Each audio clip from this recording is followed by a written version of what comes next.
Hello students, welcome to my YouTube channel Technical Rakesh Sir ITI. Today we will discuss Finance Executive National Income topic MCQs questions. That is, first question है in Indian national income estimated by whom? तो इसका हमारा right answer है CSO central statistical organisation. Option B is right. अब हम next question देखते हैं। Question number 2 क्या है? Financial year in India begins from. Financial year India का कब शुरू होता है?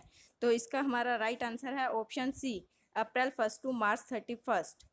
Option C is right answer. हमारा क्वेश्चन नंबर 3 है, इसमें हमने जीडीपी एंड जीएनपी के बीच में डिफरेंस बताना है। तो वो है net factor income from abroad NFIA। Option C ये हमारा राइट आंसर होगा। के बाद हम अपना नेक्स्ट क्वेश्चन देखते हैं। क्वेश्चन नंबर 4 है, what is difference between NNP and GNP? तो NNP और GNP के बीच में डिफरेंस है वो है CFC consumption on fixed capital. Option D is right answer consumption on fixed capital. Question number 5 है, इसमें हमने स्टेटमेंट बतानी है कि कौन सी सही है। Income generated by Indian in abroad is not a part of GDP. Income generated by foreigner Indian not a part of GNP. Both statement are true. Option C is right. Next question है question number 6, what is the first state of India to estimated gross environmental product? Gross environmental product का पहला state कौन सा था? तो उसका हमारा बना था Uttarakhand. Option D is right answer. उसके बाद हम नेक्स्ट क्वेश्चन देखते हैं। Question number 7, who calculated national income of India for the first time? First time India की इनकम को किसने कैलकुलेट किया था? तो इसका ऑप्शन बी आएगा दादा भाई नौरोजी। दादा भाई नौरोजी ने कैलकुलेट किया था।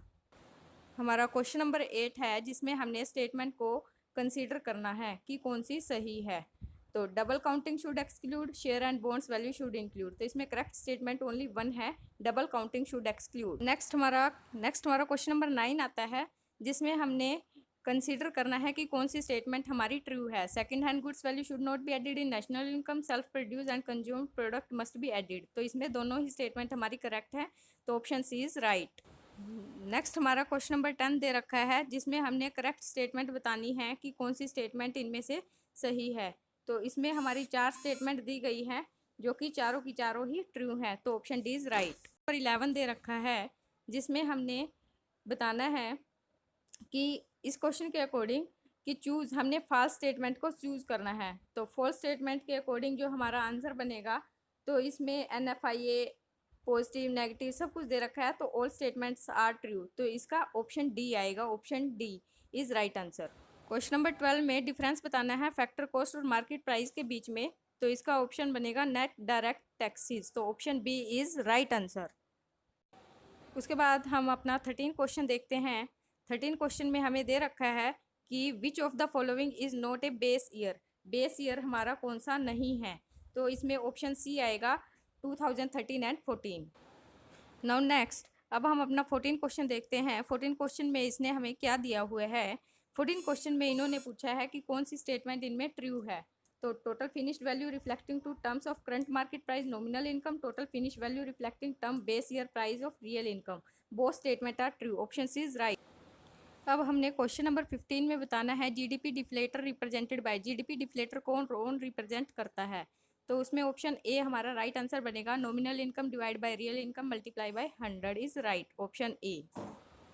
उसके बाद हम क्वेश्चन नंबर 16 देखते हैं। हाईएस्ट ग्रोथ रेट कौन से 5 ईयर प्लान में रिकॉर्ड की गई थी? तो इसका राइट आंसर है option C 11th year plan. हाँ, 11th ईयर प्लान में हाईएस्ट ग्रोथ रेट को रिकॉर्ड किया गया था। नाउ अब हम देखते हैं हमारा क्वेश्चन नंबर 17 में, which sector is highest contribution in national income.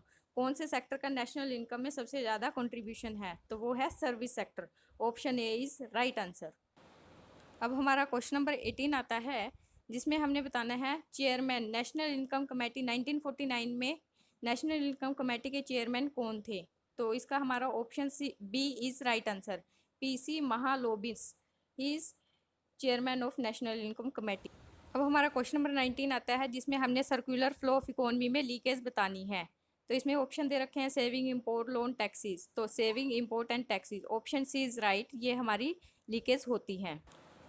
अब हमारा लास्ट क्वेश्चन आता है क्वेश्चन नंबर 20, जिसमें हमने बताने हैं सर्कुलर फ्लो ऑफ इकोनॉमी में इंजेक्शंस क्या होते हैं, तो वो है सब्सिडीज, एक्सपोर्ट, इन्वेस्टमेंट, डिपॉजिट। तो ऑप्शन बी है आएगा इसमें 1 2 3 सब्सिडीज, एक्सपोर्ट एंड इन्वेस्टमेंट।